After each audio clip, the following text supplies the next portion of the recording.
આપણે પહેલા વાત કરી પ્રગટ નામની, તો આ પ્રગટ નામથી કેટલા બધા ભક્તોના કામ થયા છે. બ્રહ્માનંદે એનું લિસ્ટ બનાવ્યું. જબ દૈત ને ચાબુક માર્યા તબ પ્રહલાદ નામ ઉચાર્યા. પ્રહલાદ રાજાને ખબર પડી કે આજે અમે નામ લઈએ છીએ એનાથી તો કામ થતું નથી, પણ એ કુંભારના ઘરે નિભાડામાં બચ્ચા રહી ગયા અને એ સદગુરુનું નામ લેતા હતા. કુંભાર આખો પરિવાર પ્રહલાદ ચોકી કરવા માટે આવે છે. આ કોનું નામ લેવો છો? તો કે અમે સદગુરુનું નામ લઈએ છીએ. સાચું નામ મળ્યું છે, હવે સાચું નામ લેવા જાય તો જગત તમને આવી ગયું. મીરાબાઈને ઝેર શું કામ દીધું? કે મીરાબાઈ રોહિદાસનું નામ લીધું.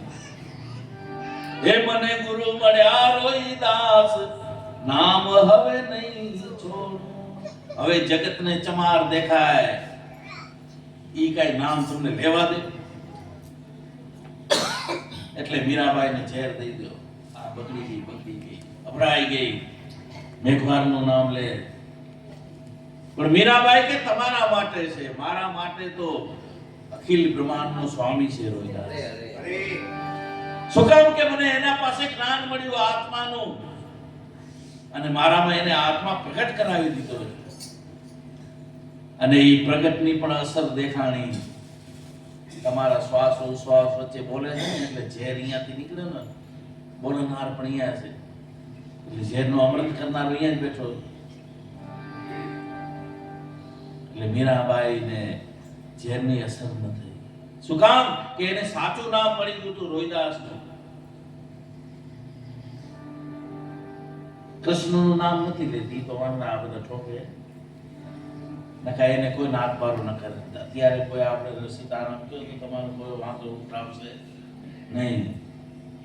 અત્યારે તમે તીરથ જી આવો તો તમને કોઈ વાંધો ઉઠાવશે નહીં. બધા તમને સ્વાગત કરશે, નારિયેળ લઈ આવશે. તો તમે ગુરુનું નામ લેજો, ગુરુ પાસે જાજો. ત્યારે કહે છે કે ફીટી વ્યા, એ તો ગુરુ ફીટી વ્યા, એને કે ભગવાન મળે એ ભગવાન. અને છે હકીકત એ છે. તો આ જેને જેને જેને જેને પરમાત્મા મળ્યા એ પ્રહલાદે અનુભવ કર્યો ગુરુના નામનો. એને એના પ્રહલાદ એના બાપની ચોકી કરતો હતો, એના બાપના વચને આવતો હતો, ત્યારે એના બાપનો મીઠો લાગતો હતો. પણ જ્યારે ગુરુનો થયો ને પ્રહલાદ, નિભાડામાંથી બચ્ચા એમને ઉગરી આવ્યા. ઓહો, ત્યારે એનો બાપ પણ એને મારવા માટે થયા. કારણ કે એને દર્શન થઈ ગયું કે બધામાં પરમાત્મા છે, અગ્નિમાં પરમાત્મા છે, માટલામાં પરમાત્મા છે. આવું એને દર્શન થયું સદગુરુ પાસે. સાચા સદગુરુ પાસે દર્શન થયું છે. અને એ દર્શનમાં ધ્યાન દો ને તો તમારા માટે કાર્ડ નથી. કદાચ માર કરીને કોઈ આવતો હોય તમે દર્શન ઉપર ધ્યાન દો ને કે આ સામે છે એ ભગવાન જ છે, એમાં એ પ્રગટ થઈ જાય.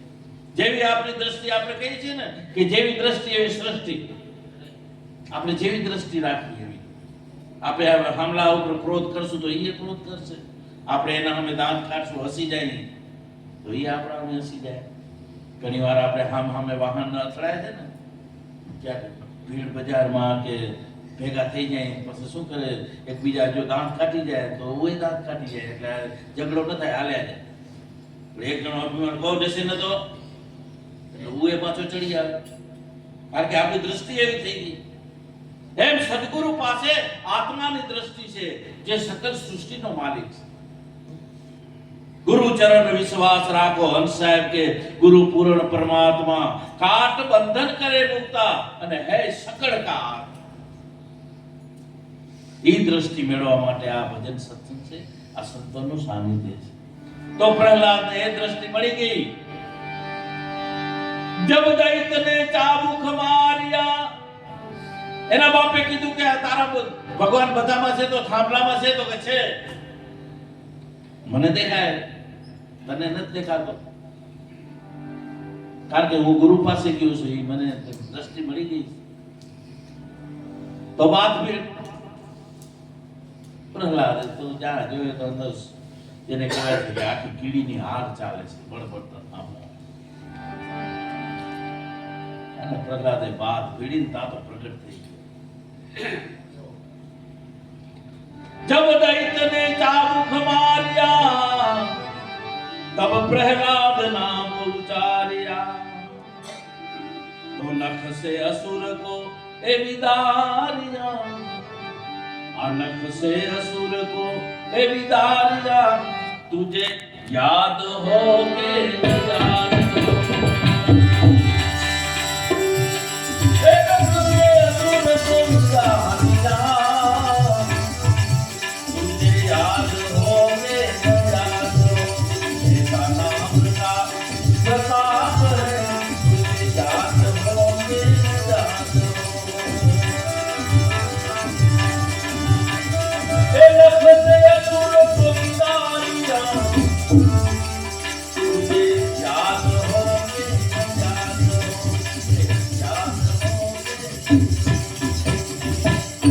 બ્રહ્માનંદે કીધું તમને યાદ છે કે નથી? હું તમને યાદ નહીં કરાવું. આવો ને આવો દાખલો ધ્રુવ રાજાનો આપ્યો. ધ્રુવ રાજા એના બાપના ખોળે બેસવા જતો તો એની માએ કીધું કે તારાથી આ ખોળે ન બેસાય, કારણ કે આના ખોળે બેસવું હોય તો તારે તપ કરવું પડે. એ તપ દ્વારા મારી ભૂખે જન્મ લે, પછી તારા બાપને ખોળે બેસ. ધ્રુવ રાજાએ એની માને વાત કરી કે આને તો આવું કીધું, તો કે એની માં બહુ સમજુ હતી કે વાત સાચી છે, તારે એને ખોળે જન્મ લેવો પડશે. એના માટે શું કરું? તો તપ કરવું પડશે. ધ્રુવ કે તો હું તપ કરવા જઈશ. હવે ત્યારે એની માએ એક વાત કરી કે પાછો આવ, આટલી મહેનત કરીશ, એના ખોળે જન્મ લઈશ અને પછી તારા બાપને ખોળે બેસ. ત્યાં સુધી તારા બાપનો ખોળો હાજર હશે કે નહીં તને ખબર છે? તો શું કરું? તો કે આટલી મહેનત કર અને તને સદગુરુ રૂપે ભગવાન મળે, અને પછી ભગવાન પાસે આવા નાસો ખોળાની માંગણી ન કરજે. હરે હરે બાપુ. મીરા કે વર્તો એવો બની આપણો ચૂલો અમરી છે. તો એવા ખોળાની માંગણી કરજે જે જન્મતો નથી, જે મરતો નથી, સદાને માટે અમર છે. ધ્રુવ રાજાએ દર્શન કર્યું, સદગુરુ પાસે જાય અને સદગુરુનું ઘર છે ને, સદગુરુનો ખોળો છે, એ સદાને માટે અમર છે. જે બધા ગયા ને સદગુરુ ચરણે ગયા, मेरा निर्भय निशाना है सदगुरु तेरे चरणों में, वहां नहीं आएगा जमराज तेरे कमलों के कदमों में. રામદેવ પીરે બાળ આપણે ભેરવાને મારો, ભેરવો એટલે અજ્ઞાન કાળ, જેનાથી આખું બધા નિહાતા હતા. પણ કેવી રીતે માર્યો? તો કે બાળનાથના ચરણમાં પડી, એની ગોદડીમાં હમાણા પહેલે. જો ગોદડી એટલે એની શાનમાં હમાણા. એના પાસેથી આત્મ જ્ઞાન લઈ લીધું, જ્ઞાનનો ભાલો લઈ લીધો અને જ્ઞાનના ભાલાથી અજ્ઞાનને માર્યો. કારણ કે હેરાન આપણે અજ્ઞાન કરે જે આપણામાં જ પડ્યો. બારે કોઈ દુશ્મન નથી આપણો, આપણામાં જ પડ્યા છે. ઈ આપણે બહાર દેખાય તો ઈ દુશ્મન મરી જાય. તું આત્મા છો એ નક્કી કરતો, સારી સૃષ્ટિ આત્મા છે. તારા માટે કોઈ વેરી નથી, કોઈ મિત્ર નથી, કોઈ જાતિ વાળો નથી. જ્યાં જોઉં ત્યાં તારું જ રહેવું પડ્યું. આ ખોળો ધ્રુવ પ્રહલાદે પણ મેળવી લીધો. जब ध्रुव ने पिता निकला दिया, उसने हरि भजन में मन ला दिया, तो उसको अचल धाम. એવો ખોડો જે જન્મતો નથી, મરતો નથી, એવું સ્થાન દઈ દીધું. આ ખોડે બેહી જાય ને, ગુરુના ખોળામાં બેહી જાય. કારણ કે ગુરુ આદિ અનાદિના દેવ છે. ગુરુ એટલે જ્ઞાન. આખી સૃષ્ટિ જ્ઞાનમાંથી થઈ છે. કાંઈ નતું તેથી ઈ જ્ઞાન હતો ને જ્ઞાનને એમ થયું કે આપણે કાંઈ કરી એટલે સૃષ્ટિનો બનાવ થયો. આકાશ બનાવ્યો, તેજ બનાવ્યો, જલ બનાવ્યો, વાયુ બનાવ્યો, પૃથ્વી બનાવી, 5 તત્વો ભેગા કરી ને આ બધી રચના આનંદ મેળવવા માટે એને કરી. तो तूने पिता निकला दिया, उसने हरि भजन में मन ला दिया, तो उसको अचल धाम दिला दिया, जान हो के जान हो, हे जी अचल धाम दिला दिया, तुझे याद हो के जान हो, इसका नाम का प्रताप है, आ तुझे याद हो के जान हो, आ तुझे याद हो के जान हो, याद हो के. આ પ્રમાણે દાખલા આપ્યા. એક તો ઓળખાણ નથી અને બીજા ધ્રુવ રાજાનો બીજાની ખોળાની આશા. હવે ત્રીજો દ્રષ્ટાંત આપે છે કે જેને પોતાનું શરીર માની લીધું. આપણે દુખી એટલે થઈ કે આ શરીર મારું અને આ બધા મારા. શરીરને હિસાબે જોઈએ છે, આત્માની દ્રષ્ટિ ચોથ.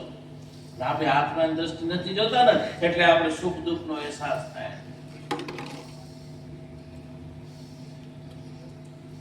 કોઈ આપણે ગાળ દઈએ, દુઃખ લાગે, આપણે વખાણ કરે તો આનંદ આવે. તો હકીકતમાં આ શરીર પણ તમારું નથી. તો અહીંયા દ્રષ્ટાંત આપ્યો પાંડવોનો. પાંડવોએ દ્રૌપદી મારી, દ્રૌપદી મારી.